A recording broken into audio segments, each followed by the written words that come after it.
મારું નામ છે ભાવેશ ટાર, ડાયમંડ વર્કર યુનિયન પ્રેસિડેન્ટ. ભાવેશભાઈ, બજેટની અંદર હીરા ઉદ્યોગના મોટા જે ભાગ છે રત્ન કલાકાર, એમને સ્થાન નથી મળ્યું. કોઈ જોગવાઈ હીરા ઉદ્યોગ માટે નથી થઈ. શું કહેવું છે, શું રાવ છે? છેલ્લા 2 વર્ષથી હીરા ઉદ્યોગની અંદર ભયંકર મંદી ચાલી રહી છે. મંદીના કારણે અસંખ્ય રત્ન કલાકારો બેરોજગાર બન્યા છે. આર્થિક તંગી અને બેરોજગારીના કારણે 1 વર્ષમાં 50 કરતાં વધારે રત્ન કલાકારોએ સુસાઇડ કર્યા છે.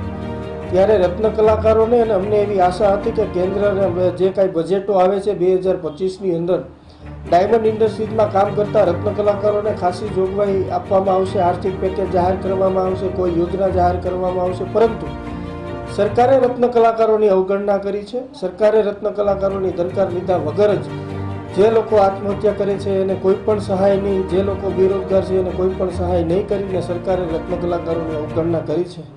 આ બાબતે આવનારા સમયના ઇલેક્શનોની અંદર અમે રત્ન કલાકારોને જાગૃત કરશું અને રત્ન કલાકારોને સમજાવીશું કે એ સરકાર છે, જ્યારે તમે મુસીબતમાં હતા ત્યારે આ બજેટની અંદર જોગવાઈઓ કરવામાં નથી આવી. આ એ જ સરકાર છે જ્યારે આપણા ભાઈઓ આત્મહત્યા કરતા હતા અને સરકાર મૂંગી પહેરી રહી અને જોતી હતી.